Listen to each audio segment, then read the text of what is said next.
Hi, my name is Odyssey, and I like drawing things for people who love fantasy, and also just because I want to. So today I'm actually drawing a Hades character. Now this game, I absolutely love it. I just recently got into it myself, and I had this game for ages, and you know how you buy a game, you play it for a little bit, and then you don't finish it, and then you put it on the back burner for ages. Yeah, that's exactly what I did. So I dug this out of my Steam account and decided to play it again because I really wanted to play the second game. And I'm a big believer in finishing the first game before starting even the second one. So that's exactly what I've been doing. And man, have I fallen in love with the style, the gameplay, the characters, the narration, the music, everything about it. It's just on point. And I decided to draw the main character, Zagreus.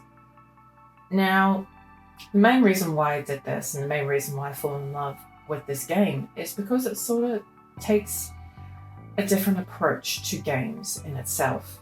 Like the whole entire RPG elements, the whole entire thought process behind doing it over and over and over again, grinding over and over and over again, kind of pays homage to what artists do all the time with how we just want to draw again and again and again and again and again and again and again until we get better, until we achieve what we want to achieve. But as an artist, do we actually ever stop creating or trying to achieve something different?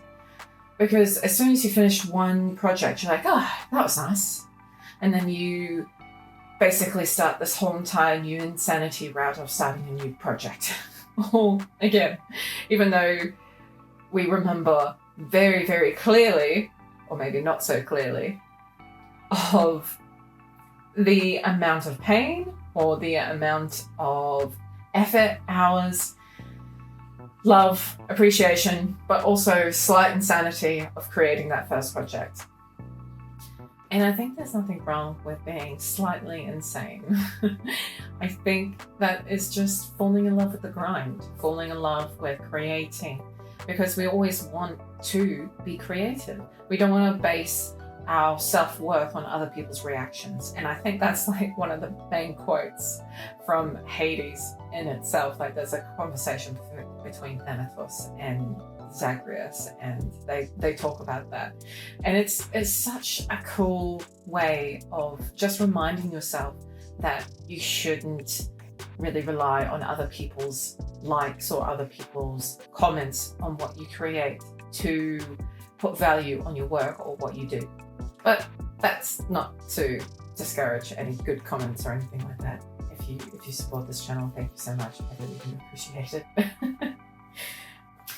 Now, this drawing I created in Photoshop, and it took me around about 4 to 5 hours to draw altogether, and that's including the sketching progress.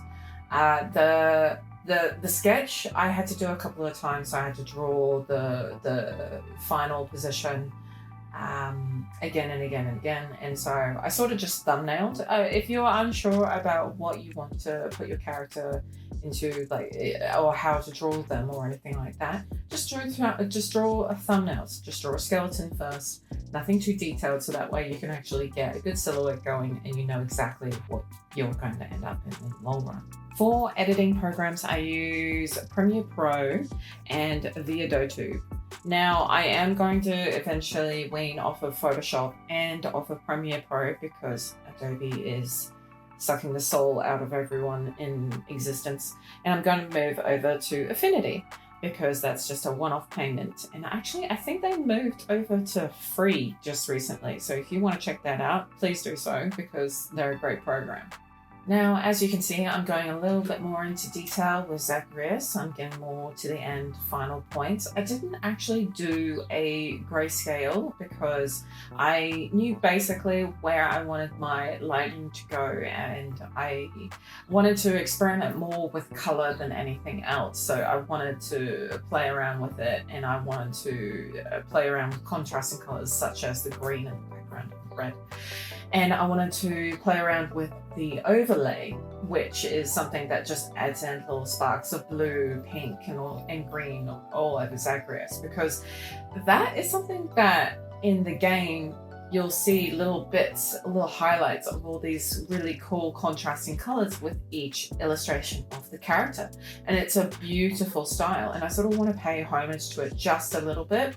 Basically, this whole entire process, I wanted to experiment a little bit in their style by having those harsh shadows, those harsh black shadows, and paying homage to the original style by trying to incorporate it more with my style as well. So that's what I'm doing here. And I think I actually did pretty well in this. I really like how the end product ended up, and I love the overall look of the actual illustration itself.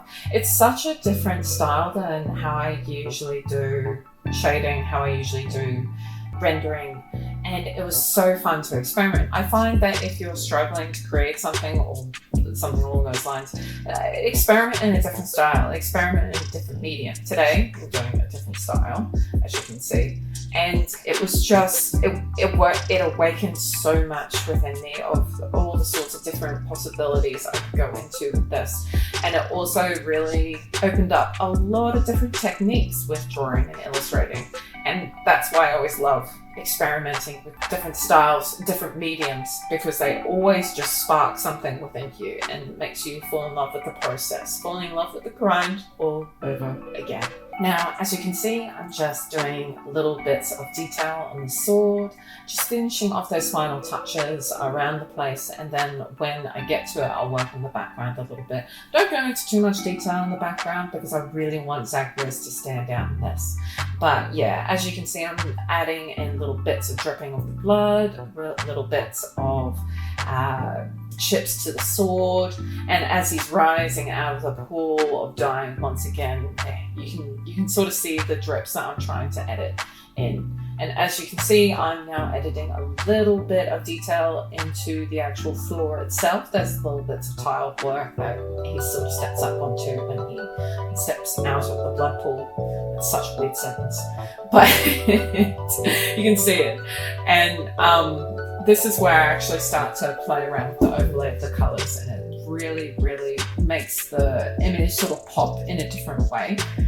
And like I said before, trying to pay homage to the original style by adding in just little bits of complementary colors to the illustration.